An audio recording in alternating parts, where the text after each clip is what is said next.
तुम्ही दमून आलात, जा तुम्ही आवरून या. अय्या, पण आता तुम्ही तुमच्या रूम मध्ये जाणार ना?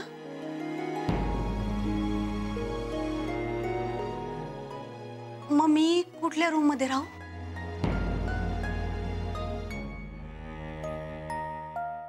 या घरात आणि या घरातल्या माणसांच्या मनात जागा मिळवणं खूप कठीण काम आहे.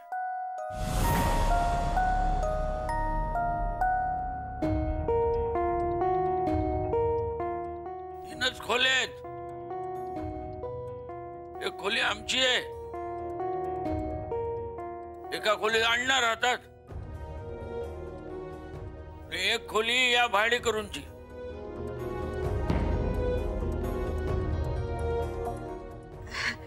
हरकत नाही, मी करेन ना कसं तरी ऍडजस्ट. कसलं करणार ऍडजस्ट? अहो आता बास,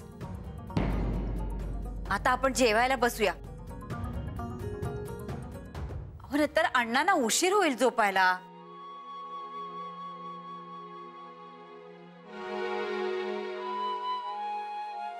अण्णा, तुम्ही थोडा वेळ आराम करा. पानं घेतली की मी तुम्हाला बोलवते.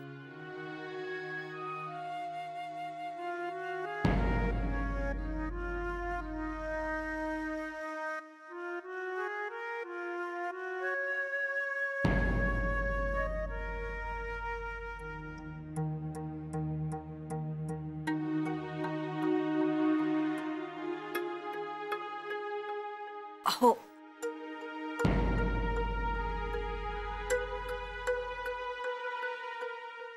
अहो अण्णांसमोर विषय नको, आपण बोलूया नंतर. आणि प्लीज आता रागावू नका. चला.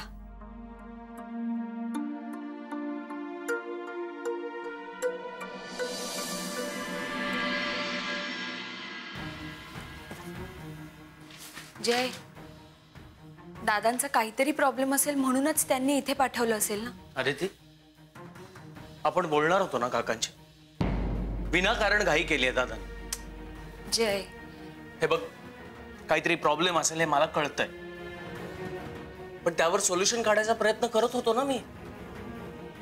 सगळं असं लगेच होत नाही. काकांचा चेहरा बघितलास तू, त्यांच्याकडे बघून कळत होतं त्यांना यातलं काहीही आवडलेलं नाही आणि त्यांचं काही चुकलंही नाहीये. अगं आपण भाडेकरू आहोत या जागेचे, मालक नाही. जय, काकू समजवतील ना त्यांना. म्हणजे आपल्या दोघांमुळे काकूंना सगळं ऐकून घ्यावं लागणार आहे हे कळत नाहीये का तुला? सगळा घोळ घालून ठेवलाय दादानी. जय, त्यांना कदाचित असं वाटलं असेल की तुझ्याशी एकदा बोलल्यानंतर. अगं माझ्याशी बोलल्यानंतर मला काकांशी बोलायला वेळ हवाय ना. मी बोलणार होतो ना काकांशी, तसं सांगितलं होतं मी त्याला. जय प्लीज प्लीज चिडचिड नको ना करू. आधी ती माझी चिडचिड ह्या कारणासाठी होतीये की आधीच काकांशी कसं बोलावं हे आपल्याला धड कळत नाही. आपल्यामुळे काकांना आणि काकूंना याआधी काय कमी त्रास झालाय का? आपल्याकडून काही चूक होऊ नये यासाठी आपण सतत काळजी घेत असतो, पण नेमकं हे असं काहीतरी होतं ज्याला आपला नाईलाज असतो. जय, आपण जर त्यांना विचारलं असतं तर ते हो म्हणाले असते असं वाटतं मला. काकू म्हणाल्या त्याप्रमाणे अण्णा येणार आहेत तर त्यांनी कदाचित होकार दिलाही असता, पण ही खूप नंतरची गोष्ट आहे. मुळात आपण त्यांना विचारलंच नाही आणि आता ह्यामुळे खूप गैरसमज होणार आहेत बघतो. आपण भाडेकरू आहोत इथे. आधीच काका इथल्या नियमांबाबतीत आपल्या बाबतीत किती काटेकोर आहेत हे मी तुला सांगायची गरज नाही. आणि आता त्यांना असं वाटेल की आपण परस्पर निर्णय घेतोय, आपल्याला त्यांची काही भीती उरलेली नाही. हे म्हणजे ना आपण त्यांना ग्रँटेड धरल्यासारखं झालंय. ग्रँटेडच धरलंय मला. आधी या घरातले नियम तोडत होते, आता तर काय सगळं स्वतः ठरवायला लागलेत.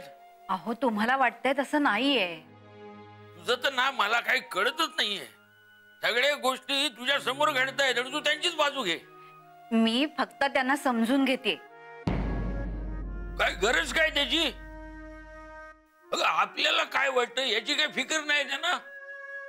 आणि जर असती तर असं काही करण्याआधी विचारलं असतं आपल्याला त्यांनी. अहो त्यांचा काही दोष नाहीये. हं. तुम्ही उगीच त्यांच्यावर वैतागू नका. तुला त्यांची बाजू घ्यायची असेल ना तर घे, हमखास घे. मी काय करायचंय तू मला सांगू नको. हो बर बोला, पण जरा हळू. मी सांगितलं ना तुला, मला सांगू नकोस. खरं तर हे सगळं तुझ्यामुळे होतंय. आता मी काय केलं? नाही तर काय, सारखं सारखं त्या मुलांसमोर मला उपदेश करत असतेस. मग त्यांना काय वाटत असेल? ह्या माणसाला काही कळतच नाही असंच वाटत असणार त्यांना. ती मुलं तशी नाहीयेत बर का, तुम्हाला हे माहितीये. आणि त्यांनी मला आधी सांगितलं होतं. म्हणजे तू अहो पूर्ण ऐकून तरी घ्या. हं, ते तुम्हाला विचारणारच होते, पण तुम्ही सकाळी नव्हतात आणि फोनवर तुमची सारखी चिडचिड सुरू होती. त्यामुळे मग माझ्याशी पण नाही बोलणं झालं. हं, करा जा सारव सारव. एक लक्षात ठेव, हे घर माझं आहे. त्यामुळे इथले निर्णय मला विचारून घ्यावे लागतील. परत सांगते जरा हळू. आणि हे बघ, मी सुद्धा तुला परत आणि शेवटचं सांगतोय, मी काय करायचं ते तू मला सांगू नको. घरात अण्णा आहेत, ते ऐकतील ना. ते आहेत म्हणूनच गप्प बसतोय मी. काय त्यांना झालेला त्रास मला चालणार नाही. जय, मला माहितीये अण्णा आहेत म्हणून काका गप्प आहेत. आणि त्यांना ते पटलंही नसणार आहे. आता आपण कसे जाणार आहोत त्यांच्या समोर? हे बघ जय, आपल्यालाच बोलावं लागेल ना त्यांच्याशी. अगं, त्यांना आता विश्वास बसणार आहे का? अरे ती आत्ता कुठे काका रिॲक्ट व्हायला लागले होते आपल्याला. ह्या ना त्या कारणाने आपल्याशी बोलायला लागले होते, काकूंकडे आपली काळजी करायला लागले होते.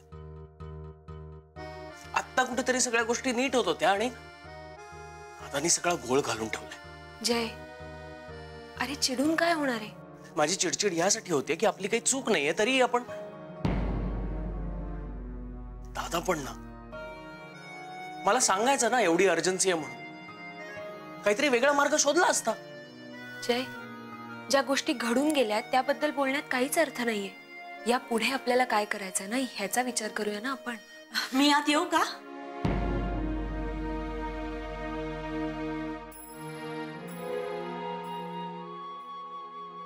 हो, या ना वहिनी.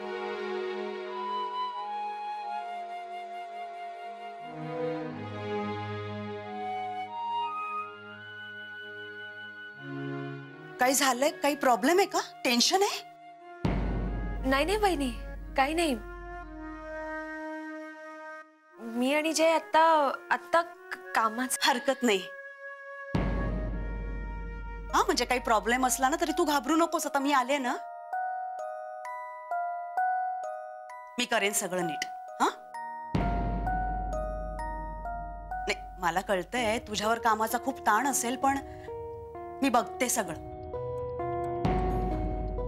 पण मी ना सगळं करत जाईन घराचं. हा, काकूंना मदत करेन, अण्णांकडे बघेन.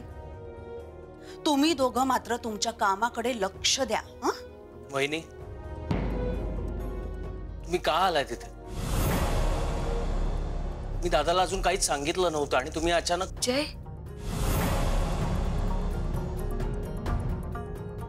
अच्छा, म्हणजे माझ्या येण्यामुळे काही प्रॉब्लेम झालाय का? ए, त्याच्याविषयीच बोलत होतात म्हणजे तुम्ही? नाही नाही वहिनी, तसं काही नाहीये. अरे जय, म्हणजे आता तुमच्याशिवाय कोण आहे आमचं? आणि अशा प्रसंगी कोणाकडे जाणार आम्ही? आता तुझ्या भावाचे प्रताप तर तुला माहितीच आहे, ते काही वेगळे सांगायला नको. आणि मला पण आवडतंय का असं लोकांकडे येऊन राहायला? काय करू म्हणजे तिकडे तर सकाळी सकाळी कशी कशी माणसं यायची माहिती, जगणं असह्य झालं होतं अगदी. एवढ्या मोठ्या सोसायटीत दारासमोर हा सगळा तमाशा लोकांसमोर. लोकांच्या नजरा नुसत्या खायला उठायच्या माहितीये. कसं राहणार मी तिकडे? तूच सांग ना. तूच सांग ना तजय.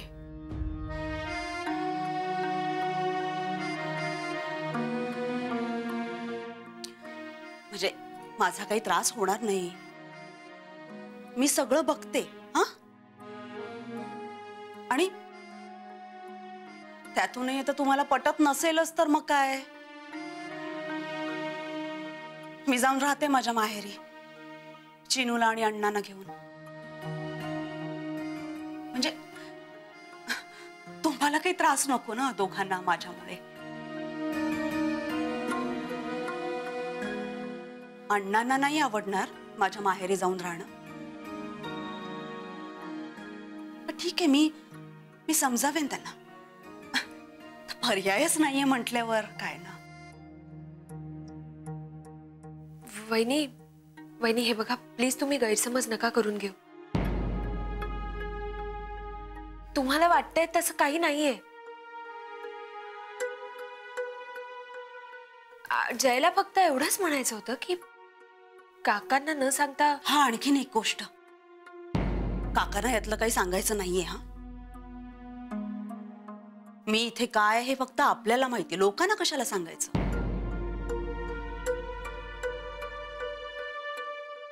आणि कसाही असला तरी शेवटी तुझा भाऊ आहे ना रे.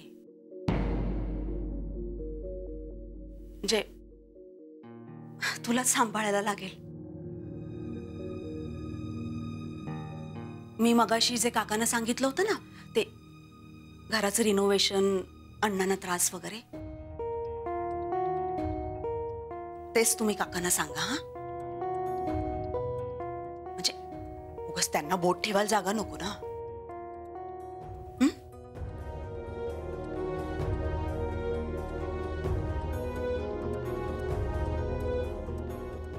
मी येऊ? नवीन घर आहे ना ग, चिनूला झोपच नाही लागणार. चला.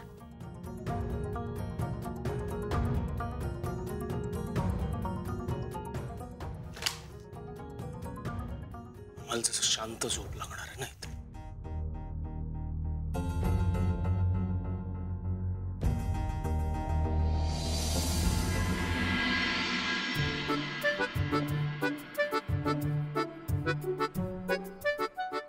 बर, मग आता काय म्हणणं आहे तुमचं?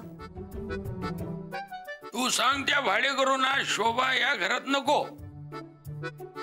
ठीक आहे, तुम्हाला हवं तसंच होईल. मी सांगते त्यांना की तुमची माणसं अशी अचानक आलेली घरमालकांना काही आवडलेलं नाहीये, तेव्हा त्यांना परत जायला सांगा. कोणाला परत पाठवायचं? त्यांच्या माणसांना.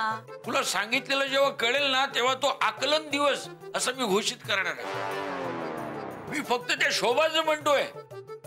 अण्णा आणि तो चिनू इथं राहू शकतात. अहो, तो मुलगा त्याच्या आईशिवाय कसा काय राहू शकेल? अगं पण तो अभि घर सजवण्यासाठी एवढा पैसा खर्च करतोय, तर त्याला म्हणावं एखादं घर भाड्यानं घे ना. आजूबाजूला मिळालं असतं एखादं घर. बोलाव त्या भाडेकरूला, त्याला म्हणावं जे काय करायचं ते कर, पण इथं माझ्या घरामध्ये. आता मी काय सांगू? तुम्हीच सांगितलं.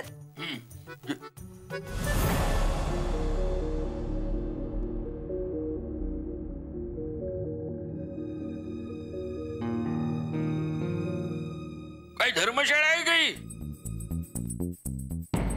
कुणी कुठेही घुसत, आमच्या गप्पा ऐकत. वाईट सवय. बघ, माझ्या घरात असं काही चालणार नाही. असं म्हणजे असं अचानक येणं ऐकणं. हा काका, सॉरी. मी तुम्हाला सांगणारच होतो, पण त्याआधीच मला तुम्हाला ग्रँटेड धरायचं नव्हतं काका. पण तुम्ही म्हणताय तो ऑप्शन बरोबर. मी लवकरच भाड्याने, लवकरच कशाला, उद्याच घर जाऊन बघतो. फक्त एक रिक्वेस्ट आहे, आजच्या दिवसापुरतं मी उद्या सुट्टी घेतो आणि अण्णा, वहिनी आणि चिनूसाठी काहीतरी व्यवस्था बघतो. तसंही 10-12 दिवसांचाच प्रश्न आहे. बघतो मी काहीतरी.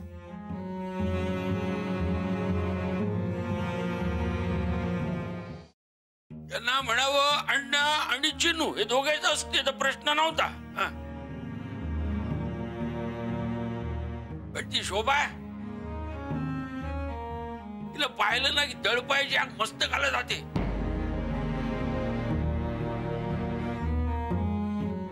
घर रिनोव्हेट करते म्हणे. ती नकोय मला इथे. अण्णांसाठी राहू दे.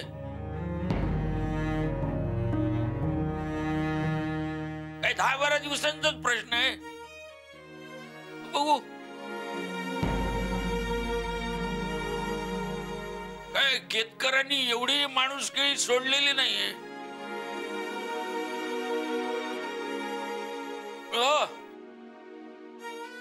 10-12 दिवसानंतर त्या शोभाला मी एक सुद्धा दिवस सहन करणार नाही.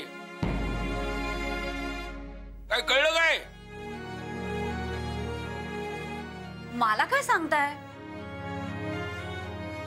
तुला कळलं असेल तर त्या भाडे करून सांग. कळलं का? काका, थँक्यू व्हेरी मच. आणि हो हे असं काही मला आवडत नाही. उद्या सुट्टी घेऊ नका म्हणावं. कामावर जा. आणि अण्णांची काळजी सुद्धा घेऊ आम्ही. हो काका.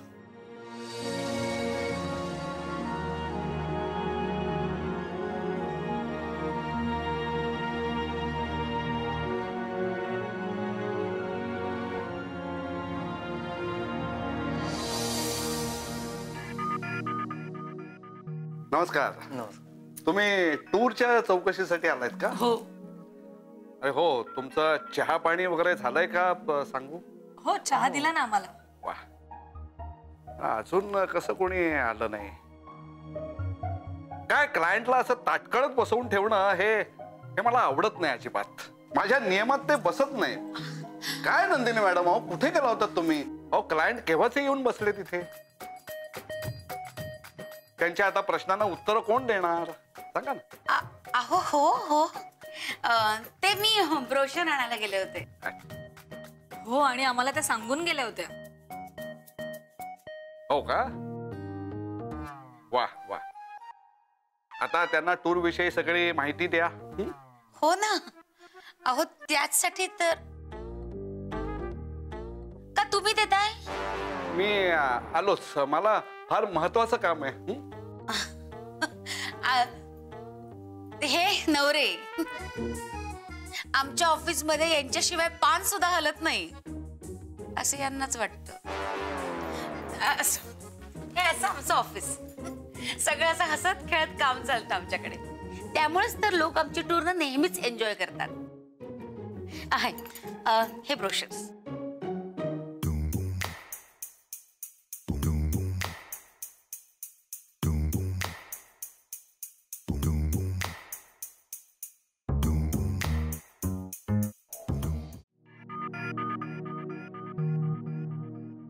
एक्सक्यूज मी, तुम्हाला एक विचारू? हो, विचारा ना. मला ना सतत असं वाटतंय की मी तुम्हाला कुठेतरी पाहिलंय. याआधी आपण भेटलोय, पण नेमकं कुठे तेच मला आठवत नाहीये. भेटलोय ना आपण? हो, बरोबर आहे. मी आधी इथून टूरला गेले होते माझ्या मिस्टरांसोबत. हा हा, तेच. हे माझं दुसरं लग्न आहे. आधीच्या नवऱ्याने मला फसवलं. ज्या माणसाने माझा कधी विचारच केला नाही त्या माणसासाठी मी माझं आयुष्य का उद्ध्वस्त करायचं. मग आम्ही वेगळे झालो. मग माझी ओळख यांच्याशी झाली. यांना मी माझा सगळा भूतकाळ सांगितला आणि यांनी मला माझ्या भूतकाळासोबत स्वीकारलं. आणि आज मी खूप सुखात आहे. वा, छान. Good morning Nandini madam.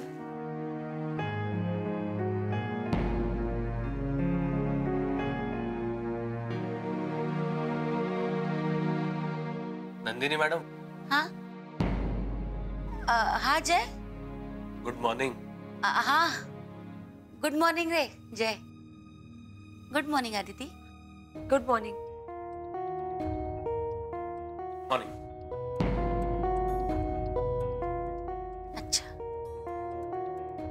म्हणजे दुसरं लग्न झाल्यानंतर सुद्धा माणूस सुखी होऊ शकतो ना. मी बोलेन, मी आऊंशी बोलेन.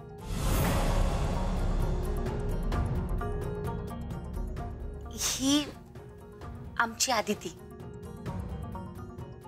हिचं सुद्धा तुमच्यासारखंच झालंय. म्हणजे ती सुद्धा दुसरं लग्न करून सुखी होऊ शकते. हो,